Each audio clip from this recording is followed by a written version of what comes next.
ഒരു 2 ടയർ കേക്കിൻ്റെ video edit ചെയ്യാൻ വേണ്ടിയിട്ടാണ് ഫോൺ കയ്യിലെടുത്തത്. അപ്പോൾ നോക്കിയപ്പോൾ ഒരു 3-4 കേക്കിൻ്റെ വീഡിയോ, അതായത് ഒരു 1/2 kg 1 kg അങ്ങനെ വരുന്ന റെഡ് വെൽവെറ്റ്, വൈറ്റ് ഫോറസ്റ്റ്, പിന്നെയും വൈറ്റ് ഫോറസ്റ്റ് ആണെന്ന് തോന്നുന്നു. അങ്ങനെ 3-4 കേക്കിൻ്റെ വീഡിയോസ് അങ്ങനെ ഫോണിനകത്ത് കിടപ്പുണ്ട്. അപ്പോൾ ഞാൻ വിചാരിച്ചു അതെല്ലാം കൂടി നുള്ളിപ്പറക്കി എടുത്തിട്ട് ഒറ്റ വീഡിയോ ആയിട്ട് അങ്ങ് അപ്ലോഡ് ചെയ്ത് കഴിഞ്ഞാൽ എനിക്ക് അതങ്ങ് ഡിലീറ്റ് ചെയ്യുകയും ചെയ്യാം, ഫോണിനകത്ത് കുറച്ച് സ്പേസും കിട്ടും. അപ്പം ഞാൻ ആ 2 ടയർ കേക്കിൻ്റെ വീഡിയോ അവിടെ തൽക്കാലം നിർത്തിയിട്ട് ഇതെല്ലാം കൂടി എടുത്തൊന്ന് എഡിറ്റ് ചെയ്തിടാമെന്ന് വിചാരിച്ചു. അപ്പോൾ ഞാൻ ഇത് കഴിഞ്ഞതിന് ശേഷം ആ കേക്കിൻ്റെ വീഡിയോ ഇടാമേ. അതൊരു 2 ടയർ കേക്ക് നല്ലൊരു കേക്കിൻ്റെ വീഡിയോ ആണ്. അപ്പം ഞാൻ അത് തൽക്കാലം അവിടെ നിർത്തിയിട്ടാണ് ഇത് ചെയ്യുന്നത്. അപ്പോൾ ഇത് ഫസ്റ്റ് കാണിക്കുന്നത് ഒരു 1/2 kg വൈറ്റ് ഫോറസ്റ്റ് കേക്കാണ്. അപ്പോൾ അതിൽ സിമ്പിളായിട്ടുള്ളൊരു ഡിസൈനാണ് ഞാൻ ചൂസ് ചെയ്തിട്ടുള്ളത്. കസ്റ്റമർ പ്രത്യേകിച്ച് ഡിസൈനൊന്നും പറഞ്ഞിട്ടുണ്ടായിരുന്നു അതല്ല, അതുകൊണ്ടാണ് ഞാൻ പിന്നെ അങ്ങനെ ഒരു ഡിസൈൻ അങ്ങ് സെലക്ട് ചെയ്തു. ആദ്യം വൈറ്റ് ക്രീം കൊണ്ട് ഫുള്ളായിട്ട് കേക്ക് കവർ ചെയ്തെടുത്ത ശേഷം പിങ്ക് കളറ് ജസ്റ്റ് സൈഡിലും കൂടി ഒന്ന്, അതായത് ബോർഡുമായിട്ട് ടച്ച് ചെയ്ത് നിൽക്കുന്ന ആ ഭാഗം ഉണ്ടല്ലോ, അവിടെ ജസ്റ്റ് ഒന്ന് ആ കളറും കൂടി കൊടുത്തതിന് ശേഷം മുകളിൽ ആ പിങ്ക് കളർ കൊണ്ട് തന്നെയാണ് ഫ്ലവറും കൂടി കൊടുത്തിട്ടുള്ളത്. അപ്പോൾ ആദ്യം കേക്ക് ഒന്ന് ഫിനിഷ് ചെയ്തെടുക്കുന്നുണ്ട്. എന്നിട്ട് ഞാൻ പിങ്ക് കളറ് മിക്സ് ചെയ്ത് വെച്ചിട്ടുണ്ടായിരുന്നു. അപ്പോൾ അത് ജസ്റ്റ് ഒന്ന് പൈപ്പ് ബാഗിലാക്കി കൊടുത്തിട്ട് ജസ്റ്റ് അതിൻ്റെ അറ്റം ഒന്ന് കട്ട് ചെയ്തതിന് ശേഷം നമുക്ക് ഇതേപോലെ സൈഡിൽ ആദ്യം വൈറ്റ് ക്രീമോട് കേക്ക് ഏകദേശം ഒന്ന് ഫിനിഷ് ചെയ്ത് എടുത്തതിന് ശേഷം വേണം നമുക്ക് ഇതേപോലെ കളർ കൊടുക്കാൻ വേണ്ടി. അല്ലാതെ നമ്മൾ 2 വൈറ്റ് ക്രീമും ഇതും കൂടി ഒരുമിച്ച് കൊടുത്തു കഴിഞ്ഞാൽ ചിലപ്പോൾ മിക്സായി പോകും. അപ്പോൾ ആദ്യം വൈറ്റ് ക്രീമോട് ഏകദേശം കേക്കിൻ്റെ ഒരു രൂപം വരുത്തിയതിന് ശേഷം നമുക്കിതേപോലെ കളർ ആഡ് ചെയ്തിട്ടുള്ള ക്രീം കൊടുക്കാം.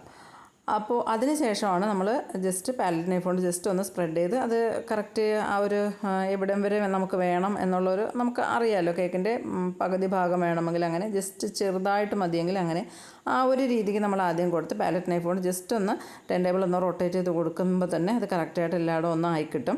എന്നിട്ട് നമുക്ക് പിന്നെ സ്ക്രാപ്പർ യൂസ് ചെയ്തിട്ട് ജസ്റ്റ് ഒരു ലൈനും കൂടി കൊടുത്തതിന് ശേഷം ജസ്റ്റ് നമ്മളങ്ങനെ ആ ഒരു സ്ക്രാപ്പർ വെച്ചിട്ട് അതിങ്ങനെ റൊട്ടേറ്റ് ചെയ്ത് കൊടുക്കുമ്പോൾ തന്നെ കറക്റ്റായിട്ട് ആ ലൈനും വന്നോളും. ആ നമ്മൾ കളർ കൊടുത്തിട്ടുള്ള ക്രീമും ഏകദേശം എല്ലായിടത്തും ഒന്ന് കറക്റ്റായിട്ട് ആ ലൈൻ പോലെ തന്നെ അങ്ങ് നിന്നോളും. ജസ്റ്റ് അങ്ങോട്ടോ ഇങ്ങോട്ടൊക്കെ ചെറിയൊരു വ്യത്യാസം വന്നിട്ടുണ്ടെങ്കിൽ കുഴപ്പമില്ല. ഇപ്പോൾ മുമ്പൊക്കെയാണ് അങ്ങനെ കറക്റ്റ് ഇങ്ങനെ ഇതൊക്കെ നോക്കുന്നത്. ഇപ്പോൾ അങ്ങനെയുള്ള ഡിസൈനൊക്കെ ഇങ്ങനെ ഒരു പിന്നെ കറക്റ്റ് ഷേപ്പിനൊന്നും ഇല്ലാതെ കളർ കൊടുക്കുന്നതും ക്രീം കൊടുക്കുന്നതും ഒക്കെ ഒരു ഡിസൈനാണ്. പിന്നെ ഒരു കേക്കിൻ്റെ ഒരു ഷേപ്പായിട്ടുണ്ടാവണം, പക്ഷേ ഒരു ഫോൾട്ടായിട്ടുള്ള ഡിസൈനൊക്കെയാണ് ഇപ്പോൾ ഏകദേശം എല്ലാവർക്കും ഇഷ്ടമുള്ളത്. അങ്ങനെ അപ്പോൾ അത് അത്രയും ചെയ്തതിന് ശേഷം ആ കളർ തന്നെയാണ് കൊടുത്തിട്ട് ഞാൻ ഇതേപോലെ റോസറ്റ നോസലുണ്ടല്ലോ അത് വെച്ചിട്ട് ഇങ്ങനെ ഒരു ടൈപ്പിലുള്ള ഫ്ലവറാണ് കൊടുക്കുന്നത്. ഫുള്ളായിട്ട് ചുറ്റിച്ചെടുക്കുന്ന ഫ്ലവറല്ല, ഇതേപോലെ ഉള്ളിലേക്ക് ഇങ്ങനെ മടക്കി കൊടുക്കുന്ന രീതിയിലുള്ളൊരു ഫ്ലവറാണ് കൊടുത്തിട്ടുള്ളത്. അപ്പോൾ അത് കൊടുത്തതിന് ശേഷം പിന്നെ കുറച്ച് ക്രീം അതിനകത്ത് ബാലൻസ് ഉണ്ടായിരുന്നു, അതായത് കളർ മിക്സ് ചെയ്തിട്ടുള്ളത്. അപ്പോൾ ഞാൻ അത് പിന്നെ അതിൻ്റെ തന്നെ കുറച്ചും കൂടി ചെറിയൊരു നോസിലുണ്ട്.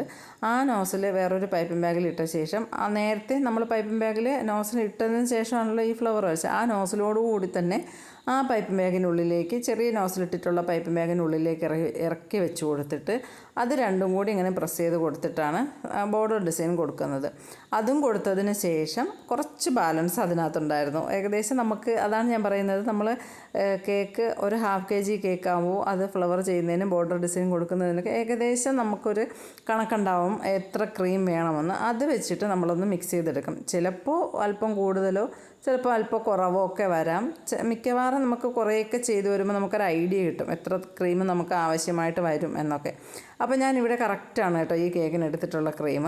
അങ്ങനെ മിക്സ് ചെയ്തെടുത്തതിന് ശേഷം ആ ബോർഡർ ഡിസൈനും കൂടി കൊടുത്തു കഴിഞ്ഞപ്പോൾ എനിക്ക് ജസ്റ്റ് കുറച്ച് മാത്രം ആ പൈപ്പിംഗ് ബാഗിൻ്റെ ആ നോസിലിന് 2 നോസിലിനുള്ളിലിരുന്നതും കുറച്ച് ആ പൈപ്പിംഗ് ബാഗിനുള്ളിലിരുന്നതും എല്ലാം കൂടി ഞാനിങ്ങനെ പ്രസ് ചെയ്ത് ആ ബൗളിലേക്ക് ഇട്ട് കൊടുത്തപ്പോൾ എനിക്ക് കുറച്ച് കിട്ടിയിട്ടുണ്ടായിരുന്നു. അപ്പോൾ ഞാൻ അതിൽ ഒരു ഡ്രോപ്പും കൂടി കളർ മിക്സ് ചെയ്ത ശേഷം അത് കുറച്ചും കൂടെ ഒന്ന് ഡാർക്കാക്കി കൊടുത്തിട്ടുണ്ട് ആ കളറ്. അത് വെച്ചിട്ടാണ് ഞാൻ സെൻറ്ററിൽ പേര് എഴുതി കൊടുത്തിട്ടുള്ളത്. അപ്പോൾ നമ്മൾ ഫ്ലവറൊക്കെ ചെയ്യുന്നതിനേക്കാളും കുറച്ചും കൂടി കളർ കൂടുതൽ ഈ എഴുതാൻ വേണ്ടിയിട്ട് യൂസ് ചെയ്യുന്നതായിരിക്കും നല്ലത്. ചില സമയങ്ങളിൽ അങ്ങനെയും കൊടുക്കാറുണ്ട്, ചിലപ്പോൾ അല്ലാതെ ആ കറക്റ്റ് ആ കളർ വെച്ചിട്ട് തന്നെയാണ് പേര് എഴുതി കൊടുക്കാറുള്ളത്. ഇത് ഞാൻ ഒരു ഡ്രോപ്പും കൂടി ആഡ് ചെയ്തപ്പോൾ കുറച്ചും കൂടി ഡാർക്കായി കിട്ടിയിട്ടുണ്ടായിരുന്നു കളറ്. അത് വെച്ചിട്ട് പേരും കൂടി എഴുതി കൊടുത്തു. പിന്നെ കുറച്ച് ഷുഗർ ബോൾസും കൂടി ഇട്ട് കൊടുത്തപ്പോൾ ആ കേക്ക് സെറ്റായി കിട്ടിയിട്ടുണ്ടായിരുന്നു. അപ്പോൾ അത് മാറ്റി വെച്ച ശേഷം പിന്നെ അടുത്ത കേക്ക് ചെയ്യാൻ തുടങ്ങി. അന്ന് അതിൻ്റെ കൂടെ ഉണ്ടായിരുന്നതല്ല കേട്ടോ, ഞാൻ 3-4 വീഡിയോ ഒരുമിച്ചല്ലേ ചെയ്യുന്നത്. അപ്പോൾ അത് പിന്നെ എന്ന് ചെയ്ത കേക്കാണെന്നുള്ളത് എനിക്കറിയാൻ വയ്യ. അപ്പോൾ അടുത്ത കേക്കിൻ്റെ വീഡിയോ കാണാമേ. പിന്നെ ഒരു കാര്യം പറയാനുള്ളത്, ഈ കേക്കിൻ്റെ ഷാർപ്പ് എഡ്ജ് വരുത്തുന്നതും നല്ല ക്ലിയറായിട്ട് ഫിനിഷ് ചെയ്തെടുക്കുന്നതും ഒക്കെ അങ്ങനെയുള്ള വീഡിയോസ് എല്ലാം ഞാൻ ചാനലിൽ അപ്ലോഡ് ചെയ്തിട്ടുണ്ട്. അപ്പോൾ നിങ്ങൾക്ക് അങ്ങനെയുള്ള ഡൗട്ട് എന്തെങ്കിലും ഉണ്ടെങ്കിൽ ആ വീഡിയോസ് എല്ലാം ഒന്ന് കയറി കണ്ട് നോക്കണേ. പിന്നെ നിങ്ങൾ വീഡിയോ കണ്ടുകൊണ്ടിരിക്കുമ്പോൾ തന്നെ ലൈക്ക് ചെയ്യാൻ മറന്നു പോകരുത്. ഞാൻ പറയാൻ കാരണം ഇപ്പോൾ നമ്മുടെ ചാനലിൽ നല്ല ലൈക്ക് കുറവാണ്. അപ്പോൾ അങ്ങനെ വരുമ്പോൾ നമുക്ക് യൂട്യൂബ് തന്നെ മറ്റുള്ള ആൾക്കാരിലേക്ക് നമ്മുടെ വീഡിയോ റെക്കമെൻഡ് ചെയ്യണമെങ്കിൽ നമുക്ക് ലൈക്ക് വളരെയധികം ഇമ്പോർട്ടൻ്റ് ആണ്. അപ്പോൾ നിങ്ങളുടെ ഓരോ ലൈക്കും എനിക്ക് വളരെയധികം അത്യാവശ്യമുള്ള കാര്യമാണ്. അപ്പോൾ നിങ്ങൾ വീഡിയോ കണ്ടുകൊണ്ടിരിക്കുമ്പോൾ തന്നെ ലൈക്ക് ചെയ്യാൻ മറന്നു പോകരുത്. മനഃപൂർവ്വം അല്ല, നിങ്ങൾ മറന്നു പോകുന്നതാണെന്ന് എനിക്കറിയാം, എന്നാലും ഒന്ന് ഓർമ്മപ്പെടുത്തിയെന്നേ ഉള്ളൂ. പിന്നൊരു കാര്യം, കുറച്ച് സബ്സ്ക്രൈബേഴ്സും കൂടെ കൂടിയതിന് ശേഷം ഞാനൊരു ഗീവ് അവേ ഒക്കെ സെറ്റ് ചെയ്യാമെന്ന് വിചാരിക്കുന്നുണ്ട്. ഇപ്പോൾ സബ്സ്ക്രൈബേഴ്സ് കുറവാണ്, 12,000 നമുക്കുള്ളൂ. അപ്പോൾ കുറച്ചും കൂടി ഒന്ന് ആയിക്കോട്ടെ എന്ന് വിചാരിച്ചിട്ടാണ് അങ്ങനെ അത് പെൻഡിങ്ങിൽ വെച്ചിരിക്കുന്നത്. എന്തായാലും അതൊക്കെ ഒന്ന് റെഡിയാക്കണമെന്ന് എനിക്കൊരു ആഗ്രഹമുണ്ട്. ഓരോ ആൾക്കാർ ചെയ്യുന്ന കാണുമ്പോൾ എനിക്കും അതൊക്കെ ചെയ്യാൻ വളരെയധികം താല്പര്യമുണ്ട്. അപ്പോൾ ഞാൻ വിചാരിച്ചു എന്തായാലും ഇത്ര സബ്സ്ക്രൈബേഴ്സല്ലേ നമുക്കുള്ളൂ, കുറച്ചും കൂടി ഒന്ന് കൂടിക്കോട്ടെ എന്ന് വെച്ചിട്ട് അതങ്ങനെ പെൻഡിങ്ങിൽ വെച്ചിരിക്കുകയാണ്. അപ്പോൾ നിങ്ങളുടെ സപ്പോർട്ട് ഉണ്ടെങ്കിൽ മാത്രമേ എനിക്ക് അതൊക്കെ ചെയ്യാൻ പറ്റുള്ളൂ. അപ്പോൾ അതെന്തായാലും നിങ്ങളൊന്ന് ഓർമ്മിപ്പിച്ചെന്നേ ഉള്ളൂ. അപ്പോൾ പിന്നെ ചെയ്യാനുണ്ടായിരുന്നത് ഒരു 1 kg തന്നെ സ്ക്വയർ കേക്കായിരുന്നു. ഡിസൈന് കസ്റ്റമർ തന്നിട്ടുണ്ടായിരുന്നു. അപ്പോൾ ഈ ഒരു കളറാണ് തന്നിട്ടുണ്ടായിരുന്നത്. അപ്പോൾ അതനുസരിച്ചിട്ട് തന്നെയാണ് ചെയ്തിട്ടുള്ളത്. ആദ്യം ഞാൻ സ്ക്വയർ കേക്ക് ചെയ്യുന്ന വീഡിയോ ഞാൻ അടുത്ത് തന്നെ ഞാൻ അപ്ലോഡ് ചെയ്യാം. കാരണം അതിൻ്റെ ഷാർപ്പ് എഡ്ജൊക്കെ വരുത്തുന്ന കാര്യങ്ങളൊക്കെ എടുത്ത് വെച്ചിട്ടുണ്ട് ഞാൻ ആ വീഡിയോ എല്ലാം. കുറച്ച് തിരക്കും കാര്യങ്ങളായതുകൊണ്ടാണ് ഞാൻ അതങ്ങനെ പെൻഡിങ്ങിൽ വെച്ചേക്കുന്നത്. അപ്പോൾ അതെന്തായാലും ഉടനെ തന്നെ ഞാൻ അതും അപ്ലോഡ് ചെയ്യുന്നതാണ്. അപ്പോൾ സ്ക്വയർ കേക്ക് ഞാൻ ഫിനിഷ് ചെയ്തെടുത്ത ശേഷം പിന്നെയാണ് കളർ കൊടുത്തിട്ടുള്ളത്. കളർ മിക്സ് ചെയ്ത് കളർ കൊടുത്തതിന് ശേഷം ആ കളർ കൊണ്ട് തന്നെയാണ് ഫ്ലവറും കൂടി കൊടുത്തിട്ട് പിന്നെ അത് ബാലൻസ് വന്ന ശേഷം, അപ്പോൾ അതാണ് ഞാൻ പറയുന്നത്, ക്രീമും കാര്യങ്ങളൊക്കെ ചെയ്യുന്ന സമയത്ത് നമുക്കൊരു പ്രത്യേകിച്ച് ഏത് കളറാണ് നമ്മൾ ചെയ്യുന്നതെന്നും അതിന് എത്ര ഫ്ലവർ അതിൽ വരണം, പിന്നെ അത് കഴിഞ്ഞിട്ട് ബാലൻസ് വരുന്ന ക്രീമിൽ നമുക്ക് പിന്നെ എന്താ ആഡ് ചെയ്യണം, അങ്ങനെയൊക്കെ നമുക്കൊരു കണക്കൂട്ടലുണ്ടാവും. ഒരു കേക്ക് ചെയ്യുന്ന സമയത്ത് നമ്മൾ കുറേ കാര്യങ്ങൾ ശ്രദ്ധിച്ചിട്ട് വേണം ചെയ്യാൻ. അപ്പോൾ ഞാൻ ആ കളർ മിക്സ് ചെയ്ത ക്രീം വെച്ചിട്ട് ആദ്യം കേക്ക് ഫിനിഷ് ചെയ്തെടുത്ത ശേഷം പിന്നെ അത് വെച്ചിട്ട് തന്നെയാണ് ഫ്ലവറും ചെയ്ത് കൊടുത്തിട്ടുള്ളത്. പിന്നെ ആ ഫ്ലവർ ചെയ്ത ശേഷം പിന്നെ കുറച്ച് ബാലൻസ് വന്നിട്ടുണ്ടായിരുന്നു. ആ ബാലൻസ് വന്ന ക്രീം അതിലേക്ക് കുറച്ചും കൂടി മിക്സ് ചെയ്ത് കൊടുത്തപ്പോൾ കുറച്ചൊന്ന് ലൈറ്റാക്കി കിട്ടിയിട്ടുണ്ടായിരുന്നു. അപ്പോൾ അതുകൊണ്ട് ബാക്കി ഫ്ലവറും കൂടി ചെയ്ത് കൊടുത്തു. അപ്പോൾ അത് കംപ്ലീറ്റ് ആയിട്ടുണ്ട്. പിന്നെ അതിൽ കുറച്ച് ഷുഗർ ബോൾസും കൂടി ഇട്ട് കൊടുത്ത ശേഷം ഞാൻ ഫോണ്ടൻറ്റിലാണ് അതിൽ പേര് എഴുതി കൊടുത്തിട്ടുണ്ടായിരുന്നത്. കാരണം പിന്നെ അത്രയും നല്ല കളറിലുള്ള കേക്കാണ്. അപ്പോൾ അതിലേക്ക് നമ്മൾ ക്രീം കൊണ്ട് പേരെഴുതുമ്പോൾ അത്രയും എടുത്തിങ്ങനെ കാണിക്കില്ല. അല്ലെങ്കിൽ നമ്മൾ വേറൊരു കളർ ചെയ്യണം. ആ കളറിനകത്ത് വേറെ കളറ് വെച്ചിട്ട് പേരെഴുതുമ്പോൾ അതൊരു ഭംഗി ഉണ്ടാവില്ല. അതുകൊണ്ടാണ് ഞാൻ പിന്നെ അതിൽ ഫോണ്ടൻ്റ് വെച്ചിട്ട് പേരെഴുതി കൊടുത്തിട്ടുള്ളത്. പിന്നെ ഉണ്ടായിരുന്നത് ഒരു 1 kg ആണെന്ന് എനിക്ക് തോന്നുന്നു, ഒരു ആനിവേഴ്സറി കേക്കായിരുന്നു. അപ്പോൾ അത് ഇതേപോലെ മിക്കവാറും ആനിവേഴ്സറി കേക്ക് ചെയ്യുന്ന സമയത്ത് ഞാൻ പറഞ്ഞില്ലേ ഒരു റെഡ് കളറും ഒരു ഹാർട്ടും ഒക്കെ നിർബന്ധമാണെന്ന്. അപ്പോൾ അങ്ങനെ ചെയ്തിട്ടുള്ളൊരു കേക്കാണ്. ആദ്യം സെൻറ്ററിൽ ഞാൻ പേര് എഴുതി കൊടുത്തതിന് ശേഷമാണ് പിന്നെ സൈഡിലേക്ക് ഇതേപോലെ ഫ്ലവറൊക്കെ ചെയ്ത് കൊടുക്കുന്നത്. കാരണം സ്പേസ് നോക്കി കറക്റ്റ് നമ്മൾ എഴുതുന്ന കാര്യങ്ങൾ അതിനുള്ളിൽ തന്നെ നിർത്താൻ പറ്റുമോ എന്നൊക്കെ നമുക്ക് നോക്കണമല്ലോ. അപ്പോൾ അതിന് വേണ്ടിയിട്ട് ആദ്യം, അല്ലെങ്കിൽ നമ്മൾ ഫ്ലവറോ ബാക്കിയെല്ലാം ചെയ്ത് കൊടുത്തതിന് ശേഷം ചിലപ്പോൾ നമ്മൾ എഴുതുന്ന സമയത്ത് കറക്റ്റ് എല്ലാ ലെറ്റേഴ്സും അതിനകത്ത് നിൽക്കാതെ വരും. അപ്പോൾ അതുകൊണ്ട് ആദ്യം അത് എഴുതി നോക്കിയതിന് ശേഷമാണ് പിന്നെ ബാക്കി ഡിസൈൻസ് എല്ലാം ചെയ്ത് കൊടുക്കുന്നത്. എന്നിട്ട് ആ കളർ കൊണ്ട് തന്നെയാണ് ഒരു ബോർഡർ ഡിസൈനും കൂടി ചെയ്ത് കൊടുത്തപ്പോൾ അത് കംപ്ലീറ്റ് ആയിട്ടുണ്ട്. പിന്നെ കുറച്ച് ഷുഗർ ബോൾസും കൂടി അതിലിട്ട് കൊടുത്തിട്ടുണ്ടായിരുന്നു. അപ്പോൾ അങ്ങനെ വന്നപ്പോഴത്തേക്കും ആ കേക്ക് കംപ്ലീറ്റ് ആയിട്ടുണ്ട്. പിന്നെ ഉണ്ടായിരുന്നത് ഒരു വൈറ്റ് ഫോറസ്റ്റ് ആണ്, അത് 1 kg ആയിരുന്നു. അപ്പോൾ അതിലേക്ക് ഞാൻ പിന്നെ ബ്ലൂ കളറ് ജസ്റ്റ് ഒന്ന് ആഡ് ചെയ്ത് കൊടുത്ത ശേഷം, അതായത് ഐസ് ബ്ലൂ എന്ന് പറയുന്ന കളറാണ് അതിൽ ചേർത്ത് കൊടുത്തിട്ടുള്ളത്.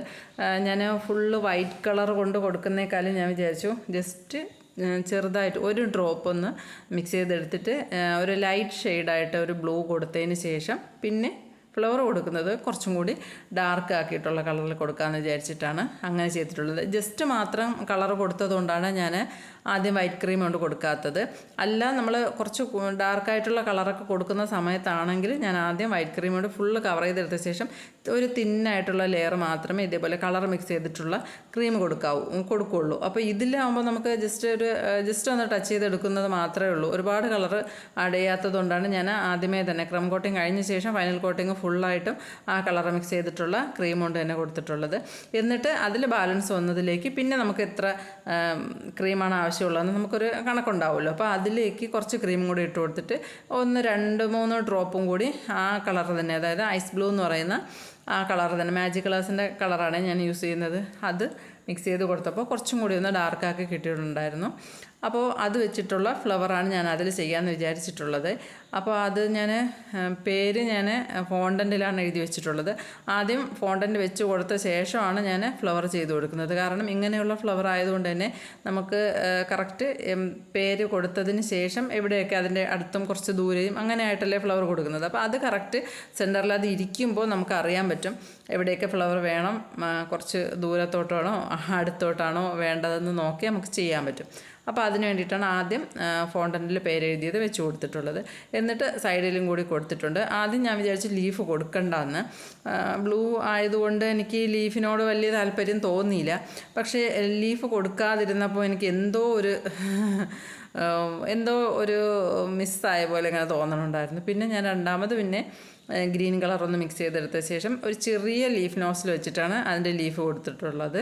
അപ്പോൾ അതും കൂടി കൊടുത്ത് കുറച്ച് ഷുഗർ ബോൾസും കൂടി ഇട്ട് കൊടുത്തപ്പോൾ അത് കംപ്ലീറ്റ് ആയിട്ടുണ്ട്. ഞാൻ ഇതിലാദ്യം സിൽവർ ഷുഗർ ബോൾ ഇടാമെന്നാണ് വിചാരിച്ചിട്ടുണ്ടായിരുന്നത്. പക്ഷേ സിൽവർ എനിക്കെന്തോ ഈ ഒരു ലൈറ്റ് ബ്ലൂവും പിന്നെ അതിൽ ഡാർക്കും ഗ്രീനും ഒക്കെ വന്നപ്പോൾ ഗോൾഡ് ആയിരിക്കും കുറച്ചും കൂടെ മാച്ച് ആവണേന്ന് തോന്നിയതുകൊണ്ട് ഞാൻ പിന്നെ ഗോൾഡിൻ്റെ ഷുഗർ ബോൾസാണ് അതിലിട്ട് കൊടുത്തിട്ടുള്ളത്.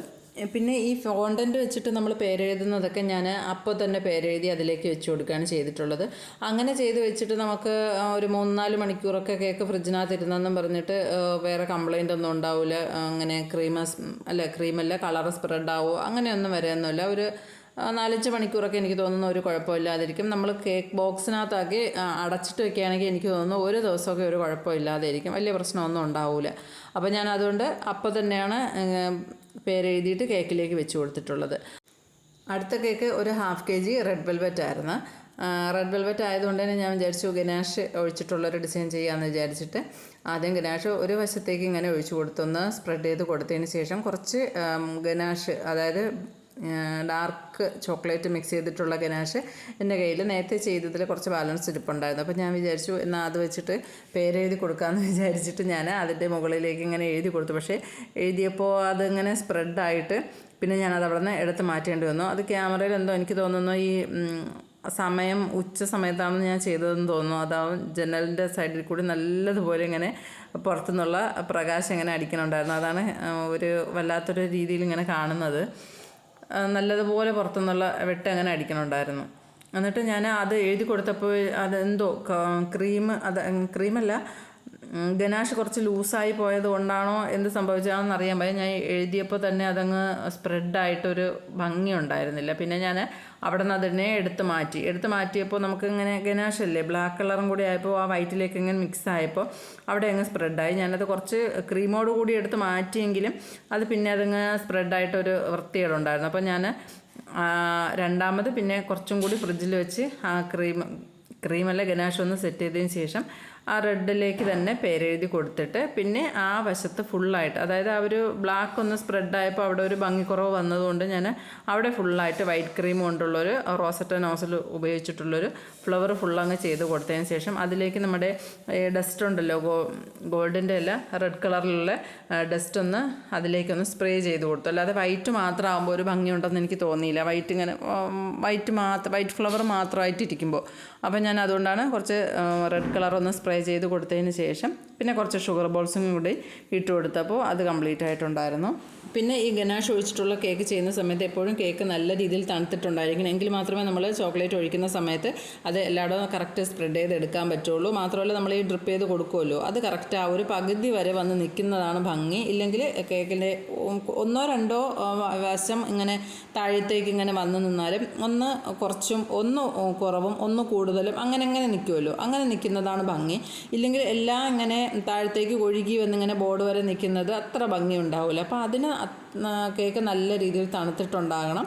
പിന്നെ നമ്മുടെ ആ ഒരു ചോക്ലേറ്റിൻ്റെ കൺസിസ്റ്റൻസി, ഗനാഷിൻ്റെ കൺസിസ്റ്റൻസി പ്രത്യേകിച്ച് ശ്രദ്ധിക്കേണ്ട കാര്യമാണ്. നമ്മൾ 1-2 കേക്കൊക്കെ ചെയ്യുന്ന സമയത്ത് നമുക്ക് കറക്റ്റായിട്ട് മനസ്സിലായിട്ടുണ്ടാവും. നമ്മൾ ആദ്യം 1/2 കപ്പ് ചോക്ലേറ്റ് എടുത്തിട്ട് അതിലേക്ക് 1/4 കപ്പ് വിപ്പിംഗ് ക്രീം ഒഴിച്ചിട്ട് ആദ്യം നമ്മൾ ചെയ്ത് നോക്കുക. അപ്പോൾ അങ്ങനെ വരുമ്പോൾ ഓരോ ചോക്ലേറ്റിൻ്റെയും ക്രീമിൻ്റെയും ഒക്കെ വ്യത്യാസം കൊണ്ട് അങ്ങോട്ടോ ഇങ്ങോട്ടോ ഒക്കെ വ്യത്യാസങ്ങളുണ്ടാവും. അതായത് തിക്നെസ് കൂടുതലായിരിക്കും, ചിലപ്പോൾ നല്ല തിക്കായിട്ടുണ്ടാവും, ഇല്ലെങ്കിൽ നല്ല ലൂസായിട്ടുണ്ടാവും. അപ്പോൾ അതൊക്കെ നോക്കിയിട്ടായിരിക്കണം നമ്മൾ അടുത്ത തവണ ചെയ്യുമ്പോൾ നമ്മൾ ചെയ്യുന്നത്.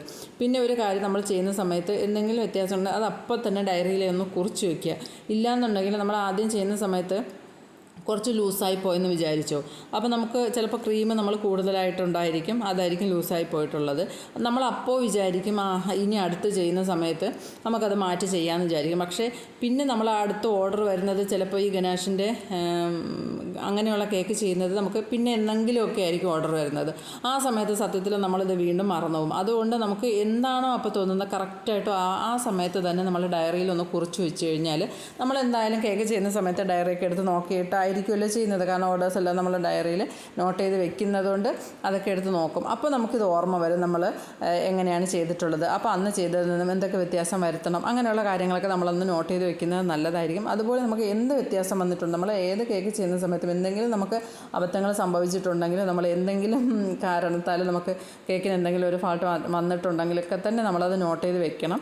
അങ്ങനെ വരുമ്പോൾ നമ്മൾ ഡയറി നോക്കുന്ന സമയത്ത് നമുക്ക് മനസ്സിലാവും അടുത്ത തവണ ചെയ്യുന്ന സമയത്ത് അതൊന്ന് മാറ്റി ചെയ്യണമെന്നൊക്കെ. അപ്പോൾ അതൊക്കെ ഒന്ന് ശ്രദ്ധിക്കുന്നത് നന്നായിരിക്കും. അപ്പോൾ ഇന്നത്തെ എല്ലാ കേക്കിൻ്റെ വർക്ക് നിങ്ങൾക്ക് ഇഷ്ടപ്പെട്ടിട്ടുണ്ടെന്ന് വിചാരിക്കുന്നു. മാത്രമല്ല, ഞാൻ പറഞ്ഞ കാര്യങ്ങൾ എന്തെങ്കിലുമൊക്കെ നിങ്ങൾക്ക് ഉപകാരമായിട്ട് തോന്നിയാൽ വീഡിയോ സബ്സ്ക്രൈബ് ചെയ്യാനും ഷെയർ ചെയ്യാനും നിങ്ങളുടെ കമൻറ്റ് എന്താണെന്ന് വെച്ചാൽ അത് അറിയിക്കാനും മറന്നു വരുത്. പിന്നെ ലൈക്കിൻ്റെ കാര്യം ഞാൻ പ്രത്യേകിച്ച് പറയേണ്ട കാര്യം, നിങ്ങൾ എന്തായാലും ലൈക്ക് ചെയ്യണം, എങ്കിലേ നമ്മുടെ വീഡിയോ മറ്റുള്ളവരിലേക്ക് എത്തുള്ളൂ.